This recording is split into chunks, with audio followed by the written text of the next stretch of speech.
We're going to call to order tonight's public hearing on the FY19 budget. If we could all stand for a moment of silence and salute to the flag.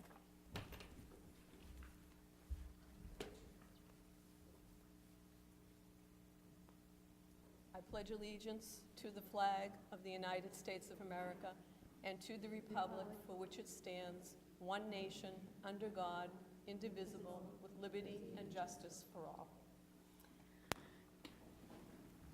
Good evening. Tonight we're going to do a very brief overview of the budget. The budget has been posted. It's available in all the schools. I know committee members received their budgets at the end of last week. So we just want to give some highlights for the public so they understand what's in the budget, and then we will open it up for any public comment on the budget at this point in time. Okay? So our FY19 school department budget. The way we receive our funding, it's received from two sources. The first source is our allocation from the city's budget, which is comprised of money that comes from the state and a component that the city has to contribute towards public education. And the second part of our budget is the state and federal grants that we receive, which is roughly around $18 to $20 million worth of grant funds that come in to support our schools. Our grant year is, our fiscal year, and most of the grant year is July 1 to June 30th, so this is our budget for the upcoming July. How do we fund our schools? We run a little differently in Lawrence because of our school-based autonomy. So all of the schools have decision-making about how they want to spend their funds in terms of their staffing, the materials they want to purchase, any services they want to procure for professional development or other services for students, enrichment, etc. In the staffing, they have the ability to trade positions or shift positions based on the needs of their school at the time that we're putting the budget together. And if they save money in salaries because of retirement and a position comes in at a lower cost, up until the end of June or mid-June this year, they can accrue that money towards something else for their school for next year. And this year in our non-salary budgets, our kind of operating expenses virtually were level funded, so they didn't receive any new monies going into 18 from what they had this year. So we are actually presenting to you a level service budget, meaning yes, we're asking for some more money because to keep everything in place that we currently have and all the staff we currently have, there are costs associated with that do go up. So our budget review process involves individual meetings with every school, with every department. We review their staffing, their expenditures, what they're doing in academic services and enrichments, what their proposed calendar is, what the operational plan for their school looks like, and what goals they have for continuous improvement for their school. Each school has to use their teacher leadership team and also consult with their PTO in terms of what are they planning, what are their goals, so that they get input from staff around this process. And it's a consensus that's come across to develop their plans. After we meet our budget with everybody, which we did in early March to mid-March, we then hold and pull all the final district priorities together based on what the common goals are at all of the schools, so that we're all working towards the same goals in the district and supporting the 4 pillars of our turnaround work.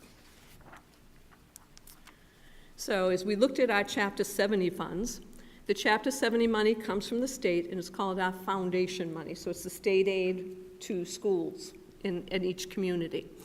That is calculated based on our enrollment, and it's the enrollment of October 1 of this past year. So money is always about a year behind in catching up with your enrollment. The second part then is the local contribution, and the State Department of Revenue works with the Department of Ed around what is it this city can afford to contribute to public education. So they look at the many indices for the communities to say what is it they are able to contribute based on their overall wealth or community wealth. And then the rest becomes the state aid. So for us, the first part they look at is our October 1 enrollment. So you can see our October 1 enrollment, we had a little dip in October of 17, but we went up almost 400 students for October of 17 or 18. So that's our budget projection for this coming year. The second part they look at is how they calculate the per pupil allocation. So they have one fund, every student gets a certain weight, and everybody gets that amount of money. And then they look at your higher needs students, your English language learners, your special education students, and there's a weighted formula they apply based on how many of those students you have, so that you get a little additional funding. So on average, our per pupil allocation this year is $12,646 per pupil. So when we look at that, we know that we're going to receive $184.6 million in local aid, or Chapter 70 dollars, and the city has to contribute $10.1 million to public education. So when we're talking public education, we're talking Lawrence Public Schools, we're talking any child who's going to another public school on school choice, or any Lawrence residents who's going to a charter school. So that's all considered public education. So then we take the process of calculating what is the money that should come to the school department based on all the information we've received from the state. So the state has calculated the net school spending for Lawrence is $194,712,670. That's all public education. The state also allows every school to look at qualifying costs, which are costs that they contribute for the running of the school department, and they're considered qualifying costs under net school spending. Now, those are calculated, and they are verified by us on our end-of-the-year report for last year. So we have invoices and documents that show that these were the actual amounts spent on Lawrence Public Schools. So they take that amount off. They take off what is being allocated as charter or choice tuition to bring it down to what would be the school committee appropriation. So the school committee appropriation from that 194 would be 171.2. But then the city has worked with us over the years, and they have three things that they have to cover under their expenses, but that they sit in the school department budget and we manage. One is all transportation costs, and that's $9.2 million. Second is the adult education program, which is $1.2 million. And the third is any building lease that we currently have that's longer than 3 years. So we have one lease building that we're continuing to fund. So they add all that back into us. So that brings our figure to $181,910,021. So you can see where we get those figures. We have 50 students who are in charter, in choice schools at the moment. That's the cost, the 322. We have 1,670 students who attend charter schools, either in Lawrence or anywhere in the state. And that's how they get to their charter allocation. And then the state does reimburse the city for a portion of their charter tuition to bring it to that amount. Now, we said we were going in with a level service budget. So we knew that there would be cost escalations that we had to cover. So we went in and said, okay, this is our level service. In order to meet a level service, we need $2.2 million more than what is currently going to be bare net school spending. So we are actually putting in a budget for 1.3% above what is required in net school spending. So our budget submission is for $184,112,253. So that's the figure we've given to the city, that we've discussed with the mayor in terms of what we need in order to maintain services. So what we will be maintaining by doing this is we will maintain all current existing staff positions and programs, including enrichment, intramurals, athletics, our extended day. We will be adding the last grade level to fully articulate Abbott Academy to the 12th grade, because that will be this coming year. We will have continued funding for all of our district priorities and initiatives, which are around rigorous instructional practice, college and career readiness, including dual enrollment, inclusive practices, social emotional learning, and our trauma-informed schools work. We will be level-funded school instructional operational materials. So what we've done is made sure schools were kind of cautious, and whatever they had left in the spring, they started purchasing things that they knew they'd need to open the school year. And we're able to cover all of our cost escalations, which are mostly in health insurance costs. There was a 4%? 4% increase in health insurance. City retirement costs have gone up because we have more employees now who are covered under city retirement, so that our cost for anyone that retires from the city has gone up about $1 million this year. Our special education tuitions, small increase, about $345,000, which is not too bad. It's only 3% this year. And our transportation contracts, it was a 2% increase on our special education for this coming year. So those were our big cost escalation factors. So that's kind of a high-level overview of what the budget is that we're presenting and we're putting forward to the city to include in their budget to the city council. Okay. So with that said, we would open public hearing part of the meeting, so anyone who wishes to speak on the budget can get up and introduce themselves, give their name and address, and speak to the point on the budget at this particular hearing. Good evening, honorable members. Humayun Mali, 53 Chester Street. The goal of Lawrence Budget School for the Lawrence Public School for this year has been a strategical goal to continue the progress of the turnaround plan. In this strategic goal, we need to emphasize on educating our parents. As we know, in this immigrant parent, many parents, they don't have ability to speak English, to be active participant with our children, to help the children in their homework and daily work. And in order to attain this, we need more attention to the Family Resource Center and adult education and English as a second languages. Second, we need to empower our community in order to be active participant in education of our children. So the focus of the budget first, as has been the strategical goal of the turnaround plan, has to be educating our community and our parents to make them as an active participant. Also, we need to continue to support our teachers and their union. The great event that year happened, the teachers, they have the contract. We need to continue support our teachers and their union in that sense. If they feel their salary is not enough or there is a gap in their salary by comparing with the neighboring cities such as Andover and North Andover, then we're going to possibly lose our great teachers that we have. We have many talented and experienced teachers. So the budget needs emphasize to protect our teachers and their rights. Thank you.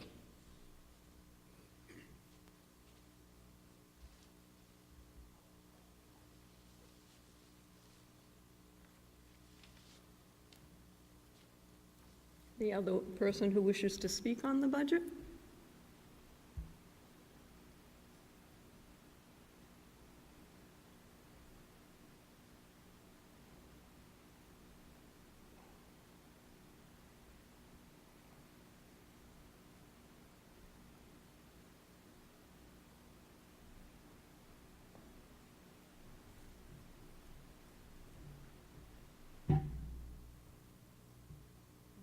We'll close the public hearing. And if there are any questions that the school committee has relative to the budget, we can take those now before we go into our regular session of school committee. Sure. Member Pat Mariano.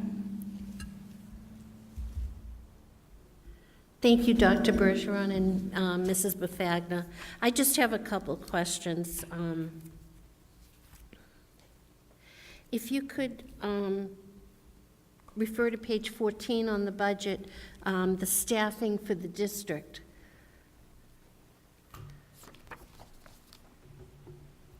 Yes. I noticed that there's one additional therapist added to the budget, and my concern is, will a total of 8 therapists, will they be able to manage the current and future caseloads? And There are more than testing? 8 therapists, but they depend, some are classified under teacher category. So there are 14 speech and language between speech and assistance. And there are 5 occupational therapists. There are 2 physical therapists. And then there are a bunch of counselors in that I'm sorry, field. Could you repeat how many speech therapists there are? Between speech and speech assistants, there are 14. It's 7 and 7. All right, and this one additional, is that a speech therapist or? We added a speech therapist back in the budget again, yes. Okay. One that we had not been able to fill, we filled with 2 speech assistants this year. All right. Now, how is the caseload going to be managed with just that number? That's not- Will that number of speech therapists, I don't guess I'm not explaining myself, but will that number of speech therapists be able to handle the caseload? We believe at this point, right now, our cases are in good shape. We're not seeing any real bubbles. We've been working very hard to look at our cases and say which kids really need to be receiving services, especially at the younger levels. And many of the cases, they've been able to streamline or do shorter time spans instead of writing a plan for a full year, saying, you know, I think it's only going to be a 3 or 4 month process. So we've been doing that. We've been doing a lot more work with doing our assessments through an online protocol, so that it makes it a little, streamlines a lot of the assessment process. So they've been working very hard to keep up with cases. I think we had a few cases because we had a couple of weeks without services that we made up time over the vacation week to make sure we had done our compensatory services. But right now, we're comfortable that we should be able to maintain Okay. the cases that are out there. All right, may I continue? Yeah. Okay. On page 23, the Lawrence Family Academy. What I've noticed is that they have eliminated a security officer. In light of the climate today and wanting to secure our schools and making sure they're safe, I tend to think that this is non-negotiable, and there should be a school safety person there. They've been sharing a school safety officer, and actually there was a position budgeted in each location, so they took out the one there because they're sharing it with one of the other early childhood centers. So what they've done is they have different times that they want a safety officer based on their arrivals and dismissal times, because other than that, the building's locked and nobody's coming in, so that they've done that to share their resources. But I think once we start, I know tonight there's a presentation on safety, and I think, I just feel I'm uncomfortable with 2 schools sharing 1 guard. You know, I think that should be not a position that's there regardless of what the budget is. And that brings me to the Gilmet. I just have to find the page. I'm sorry, bear with me. All right, the Gilmet Elementary does not show a safety officer, but the Gilmet Middle has 1. Now, taking into account the enrollment there, there's 514 at the elementary level, and I can tell you, the middle school, there's 486, so we're talking 1,000 students. quite a few children there. Again, I'm going to go back to the same thing. No building or part of a facility should be without a school safety officer. That should be non-negotiable. I know, and I will tell you, there are choices that they make, and they use their safety officer, 1, because that person sits at the main entrance all the time. And they use their climate and culture people in their building to take care of any issues that are happening within the school. Okay. You understand I'm not I understand what comfortable you're with that? Okay. And I want to thank you. I did call Mrs. Bufagna this week and questioned, just to understand these numbers and positions. When you come to teachers and instructional coaches for each school, it would make sense if you could see on paper how many classroom teachers there are, how many support staff, how many coaches. This, you know, because there's, when you look at the number of staff and you do the division with the enrollment, you know, some schools, if you just go by that number, have a 13, 14 to 1 ratio, where others are way up, you know, 24, 25, 26 to 1. So, and I'm sure not having the information, those figures aren't accurate, but that's what they look like when you're looking at the budget. So I appreciate the time you spent to do And this those are just, outline with the... those are your classroom the teachers, classrooms. not the other support Right, teachers. but in looking at the classrooms, then you can figure out who the support staff is and how many extra people there are. And just as a final, the community day, and again, I understand school autonomy, and I understand, I really do, but when I look at the number of administrators at the community day, as opposed to the other schools, I just have to wonder why that number of administrators. Again, coming from that position and, you know, being in a school with maybe myself and someone else, with about 500 or 600 kids. And we understand, and that is part of our agreement with Community Day, is running as an educational management organization, that they have a specific model that they're implementing. They get the same resources, they choose how they wish to use those resources. And to them, having a dean of instruction, a dean at two grade levels, the two co-leaders, and a dean of culture were important to them. Okay. All right, I'll stop for now and give someone else a chance. I just have a follow-up in regards to what Member Pat Mariano was talking about in regards to the safety officers. I also noted at the Breen School, there isn't any money set aside for a safety officer there as well. I actually visited there today, and I know that there's a buzzer system.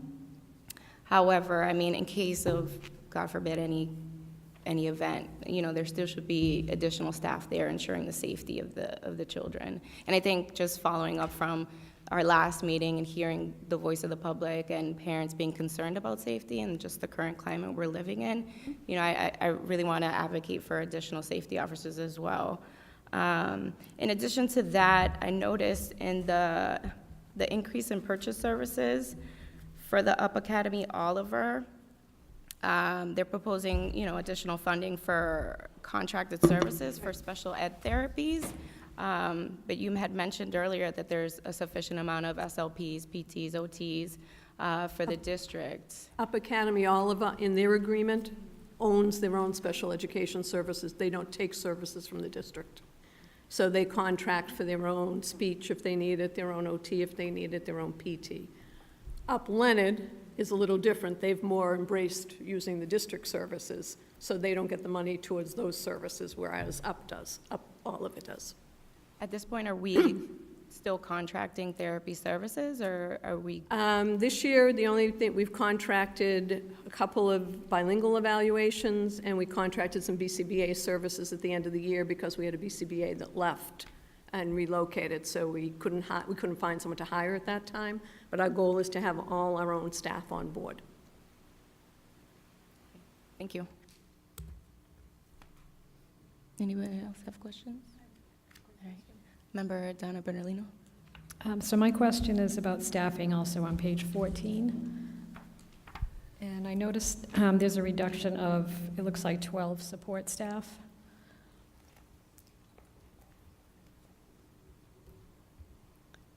Is that support staff? Are those teachers' aides? No, those are office, some office managers and exempt staff that had different jobs and roles in the schools. Okay. So they're not currently union members, they're not paraprofessionals, and they're not clerical union staff. Okay, that was my question.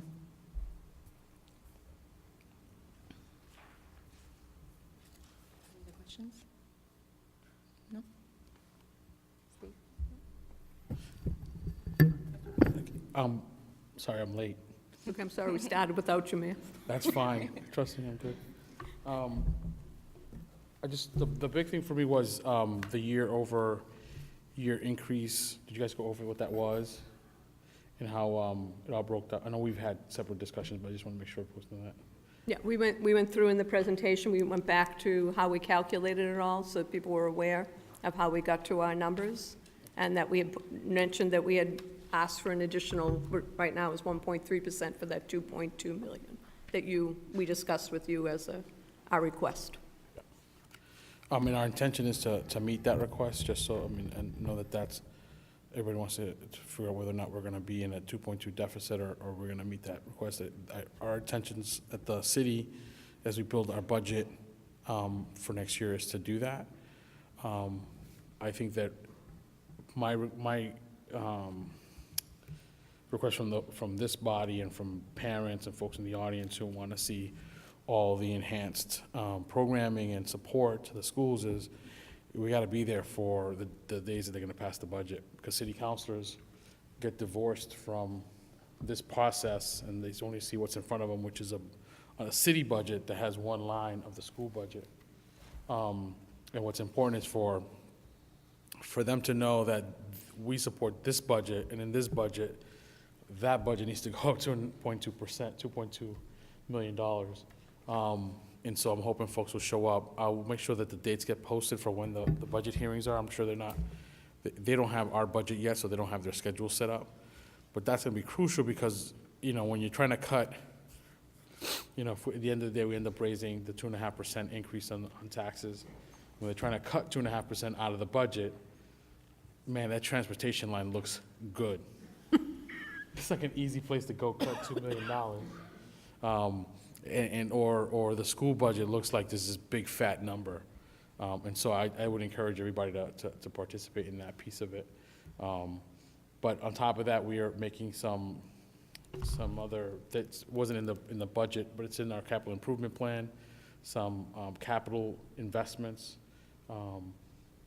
fixing some ACs across the district, fixing some of the final budget boilers are down, some sidewalks at the high school, some places, that stuff is concrete, but some of the other schools, it's tar. We're gonna do the borrowing for the new Oliver Partnership School. That stuff is all as part of the CIP. You'll see some things in there. I think that for the longest time, we just have not budgeted, but the capital improvement plan gives us an opportunity to do that year over year, just chip away at this long-standing list of problems we have across the district.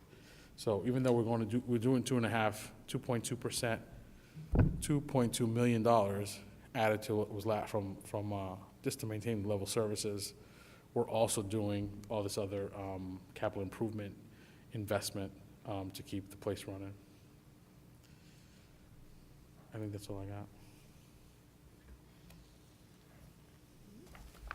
Well, we can close this meeting and adjourn this meeting, and then we can open up our regularly scheduled meeting.